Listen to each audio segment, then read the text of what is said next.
We appreciate all of the guests who have appeared on our show and sincerely thank them for providing you, our audience, with useful information. However, the advice our guests provide is theirs, and we encourage you to seek out a professional if you have specific questions about any topic we cover on the Crushing Debt podcast. On this week's episode of the podcast, Conor Richardson with Millennial Money Makeover. Welcome to the Crushing Debt Podcast with your host, Florida attorney Sean Yesner, where our goal is to help you get rid of the financial bullies in your life. So welcome back to this week's episode of the Crushing Debt Podcast. My name is Sean Yesner with Yesner Law, and as you heard in the introduction, I have a guest. I have a fellow author, and before I plug him and his book, I'm going to give a plug for me and my book. So the Crushing Debt book is available on Amazon.com if you want to go and just search Sean Yesner or Crushing Debt book, and you can find a copy of my book. But this week, I am happy to interview a fellow author. He's a CPA. He is a new author. The Millennial Money Makeover is set to be published January 1. So if you're listening to this before January 1, please go to his website, which is millennialmoneymakeover.com, and pre-order the book. Go to Amazon and pre-order the book. If you're listening after January 1, go ahead and buy the book. So my guest has an accounting and finance degree from the University of Georgia, has a master's of accounting. First went to work in New York at Deloitte & Touche, and then later moved to Austin, Texas to get into all sorts of entrepreneurial enterprises. And so he's come out with a book geared toward millennials, geared towards a money makeover. It is the Millennial Money Makeover, exactly how it sounds. And my guest this week is Conor Richardson. Welcome, Conor. Hey, Sean. Thanks for having me. Yeah, so the Millennial Money Makeover, it's basically the millennials' approach to money, right? That's exactly right. Yep. So there are about 75 million millennials in the U.S. right now, and this book is geared towards them. So it's written for people in their 20s and 30s, and it's basically a turnaround story. It allows people to sort of marry up where they are in life with what the financial reality they've been presented with is, and completely turn around their finances. And it presents the case that anyone can do that if they buckle down and they get serious about it. They can escape debt, save for the future, and live what I like to call the rich life. So is it written like a story, or is it written like a how-to book, or? It's a how-to book. There's some anecdotal stories about myself in there that help set the framework for what really most millennials are feeling. So 52% of millennials are stressed out about money. Almost 60% are in some sort of debt, whether that's credit card or student loans. And it's a how-to book for them to go from the negative, being in the red, to eventually getting in the black and saving for retirement, an emergency fund, and savings, and all those sort of things. So do you have what systems in the book? Do you have formulas? Do you have worksheets? We have it all. Okay. So with their going through the second chapter, so the first part of the book is really critical, and that is someone's decision to turn what I like to call professional with their finances. So nothing in life starts without that. You have to make the decision to be serious and have some intent behind what you're doing. And if you have decided that you're going to understand money, master money, understand how it works, once you do that, then you can evaluate where you are in your life cycle in terms of where you are with money. So if you have some student loan debt, there's a system in place that I teach to be able to eliminate that very quickly. If you have credit card debt, there's some 7 steps that you need to take to get rid of that. And then a whole new concept of how to budget, what I like to call passion budgeting. And then it goes into how to really start your emergency fund, saving up for 3 to 6 months of living expenses, and then dipping your toe into investing. So there's processes and step-by-step instructions on how to do all of this. And then at the end, it sort of ties everything together. And I talk about automating and how automating is the future of finances, especially for the millennial generation. So obviously the title of the book is A Millennial Money Makeover. We want to target millennials, but could the book be read, understood, utilized by other than millennials, or is it really only going to be useful for the millennial audience? No, it is meant for everyone. It's targeted to millennials, but the reality is most of the things that the millennial generation is facing right now are felt by other generations. So you'll have some colloquial terms in there that millennials understand, but it can be read and utilized by anyone. And that's what I'm really excited about this book, is that so far I've seen parents and sons and daughters talk about money and use this sort of as a proxy to begin the conversation. Because as you know, Sean, talking about money is still taboo. And this book allows them to talk about something and have something they can both read and understand, and then begin that conversation about what makes good financial sense and how to build good financial habits. A lot of people struggle with the mindset of money. And like you said, the people that say, and I've talked about this on other episodes, money is the root of all evil. Well, if you believe that, then you're not going to want to hang on to money, make money. You're going to spend it as soon as you get it. And like you said, I think that's a concept that transcends all the different generations, whether you're, Gen X, Gen Y, I don't even know what they all are called anymore. I'm sort of becoming that get off my lawn old man at this point. But no, I think that's great. I think that's something that every generation can use, but to have a book that speaks directly to the millennials about those types of issues, I think it's great. Right. And to your point about money being the root of all evil, the real problem is people's approach to money, not necessarily money. Money is incredibly hardworking. It's diligent. It's loyal, if you let it be. And it allows you to give more. It allows you to support your family, the things you want to do. It allows you to travel and see the world. So it's a wonderful tool to support a wonderful life. Yeah. And I've always said that's not my interpretation of money. And I have 2 young kids, and so I need to get on the ball in terms of the conversation. They have no concept of money. Now they're 7 and 4 at least at the time we're recording. So they have absolutely no concept about money whatsoever. But my personal philosophy is that the money's always been there. When I've ever had an issue where I've needed to get my hands on some money, something has happened. I've had a good month at the office, or I've had a big win in a case, or a big settlement come in, or something has always happened when I've needed money. Now I know I can't rely on that, and so I've got to have the systems and the processes and the procedures in place to make sure that I'm generating, so that when those big hits come in, that's just bonus money. That's better Christmas present money. That's vacation money. That's emergency money. That's absolutely whatever it happens to be. But is it a function of my generation and the older generation? I mean, I had kids when I was older, but had I had kids when my father was having kids, my kids would be in that teen, approaching that millennial generation. I wonder what it is about my generation and the older generations that don't want to talk to the millennials about management, money management, how to do it. I mean, we didn't talk about this, but it's interesting. My undergrad degree is in accounting as well. I'm not a CPA, but I was always helpful to have my father in the family, who is a CPA, who was able to talk to me about money. And I often joke, I have an anecdote where going to college, my dad gave me a Visa card, which I still have to this day. And he said, only use this in case of an emergency. He said, I'll pay it off every month, but only use it in case of an emergency. And so I would call him up and say, Dad, I've been eating ramen noodles for 2 weeks straight. Can I go out and buy some groceries? Yeah, it's an emergency. Go out and get some groceries. My sister, who's 5 years younger than me, and I guess I'll find out if she's a subscriber or not here in a bit. But my sister, who's 5 years younger than me, my dad made the same deal. Here's your credit card. I'll pay it off every month, but only use it for an emergency. She would call him and say, I have to go to a party tonight. It's an emergency. I need to buy new jeans. Yeah, the emergencies became much more frequent. Right. But I wonder if that's just me and my sister. I wonder if that's a personality issue. I wonder, I don't know if that's a generational issue necessarily.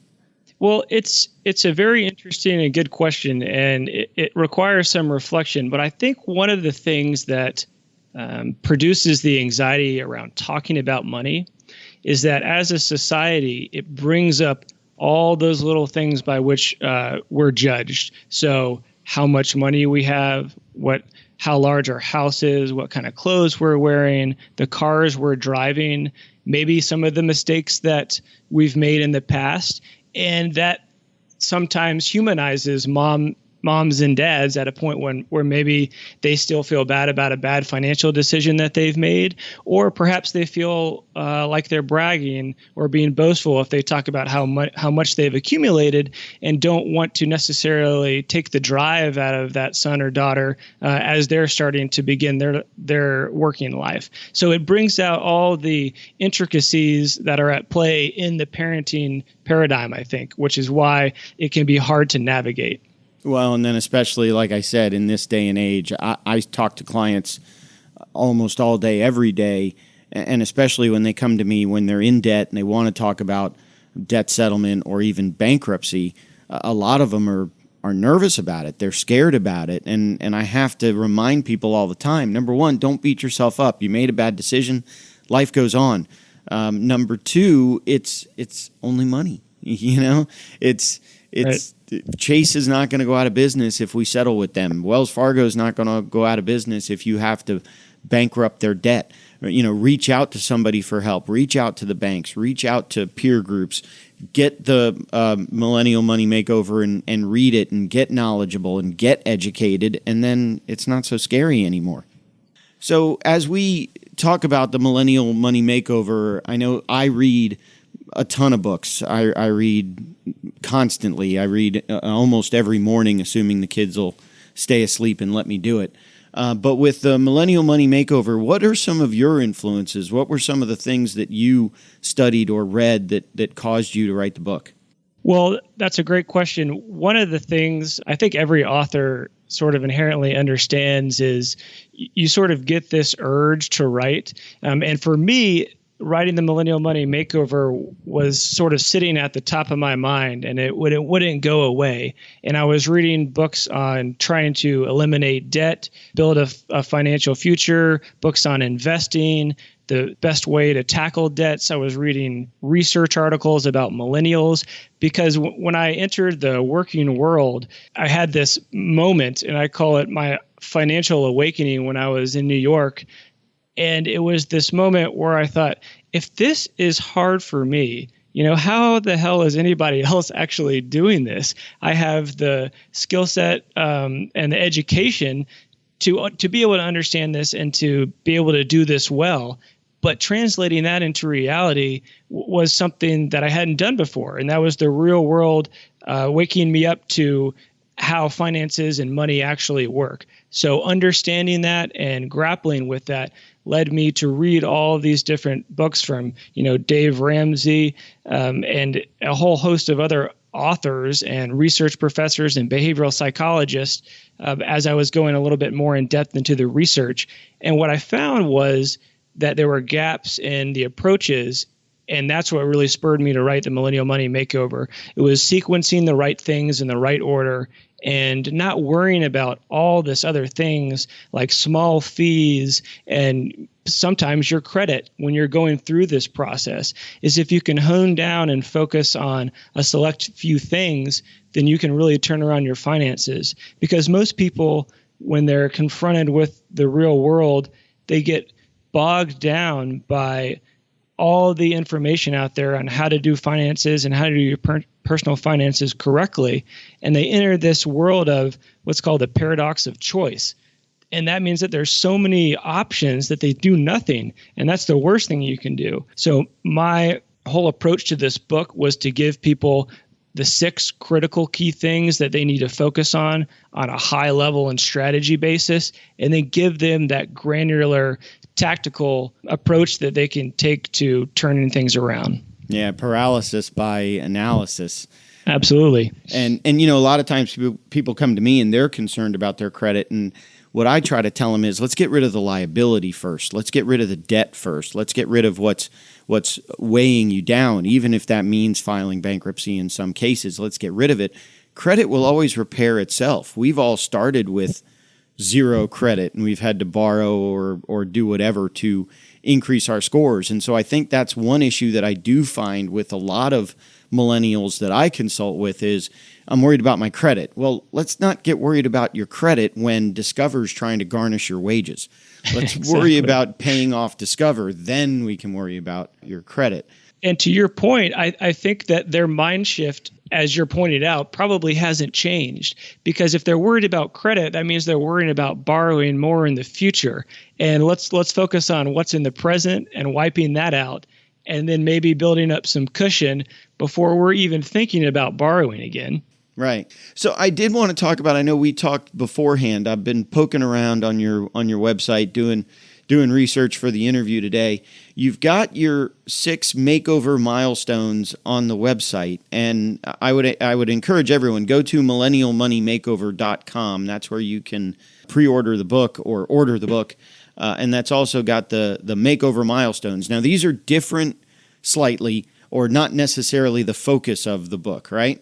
Right. There are higher level principles and sort of guiding forces that you should be trying to check these milestones off. And when you go through the book, you will absolutely knock these off. So they're somewhat related, but I tried to elevate them a little bit to help people boil down the message for people. Okay. So not to give it all away, but just milestone number 1, decide to change your life. Number 2, get rid of all your debt. Build an emergency fund, build a slush fund. So what's the difference between an emergency fund and a slush fund? So the emergency fund, which I recommend millennials saving $3,000 for, is that cash savings that you are tucking away, that you're not touching at all. And it is not calling your dad up for that credit card and that slight emergency. This is when everything has gone wrong and you really need this for a critical, maybe your car breaks down, something's wrong with the house, or you have that unexpected medical bill that you don't want to pay for with credit. And that's different from a slush fund. I recommend 3 to 6 months of a slush fund. That's the added cushion on top of the emergency fund that allows you to be a little bit more flexible. So if you're saving between 3 to 6 months of your monthly living expenses, which is what the slush fund is, then that can prevent, let's say you have voluntary or involuntary unemployment. That can allow you to go pursue a new job, and maybe you need to use a little bit of your slush fund to get you through that phase. Or let's say you accidentally, you're let go from no fault of your own. It typically takes around 90 days to gain new employment. So that's why that minimum 3 months of cash on hand to sort of get you through that doldrum is really critical. And so all of that, the emergency fund and slush fund, you should have that stashed away in cash. Okay. And by the way, Dad doesn't pay that Visa bill anymore. That's too bad. I know. But and I still try to maintain it at a zero balance. And then the last 2, invest and automate finances, and then lead a rich life. I love it. I think it's a great concept. And I would encourage all my listeners, go to millennialmoneymakeover.com. If you're listening before January 1, go ahead and pre-order the book. If you're listening after January 1, go ahead and buy the book and read the book. And I assume, and this is something that I discovered with mine, I assume the book's going to be print, it's going to be Audible, it's going to be Kindle, it's going to be all those different versions? Yes, all of the above. Okay.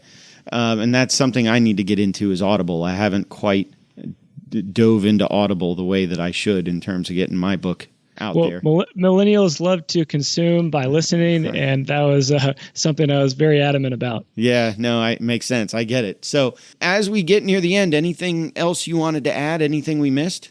Well, I would say if you're able to take a read of Millennial Money Makeover and you enjoy what you read or you have any questions, feel free to reach out at me on my website, or you can email me at Conor@millennialmoneymakeover.com. I love hearing from people and hearing about their stories. I get messages all the time about small wins and some big wins, and that keeps me going, and that's why I enjoy personal finance so much. Very nice. Well, I appreciate you being a guest on this week's episode. Again, the website is Millennial Money Makeover. Millennial has 2 L's and 2 N's in it, although I will put the website in the notes here. So if you can't figure out how to spell it, it'll be in the notes there. Also, if they want to get a hold of you, it's Conor, Conor, @millennialmoneymakeover.com, right? That's correct. Cool. So everybody go ahead and check out the book, either pre-order it or order it. If you go on Amazon to order it while you're there, shoot on over to Crushing Debt and order that book too. Frequently bought together. There you go. That'll do it for this week's episode. Thank you, Conor. I really do appreciate you being a guest this week. Sean, it was a pleasure. And we will catch you all in next week's episode of the Crushing Debt podcast. If you have questions that you think would make a great topic for a future episode, please email Sean or connect with us on social media. Sean Yesner and Yesner Law, PL, are Florida licensed attorneys. The information contained in this week's episode is not a substitute for legal advice. Your situation may differ, especially if you are located somewhere other than the state of Florida. If you have questions, please contact our office or contact a local attorney. Thank you for listening to this week's episode of the Crushing Debt Podcast.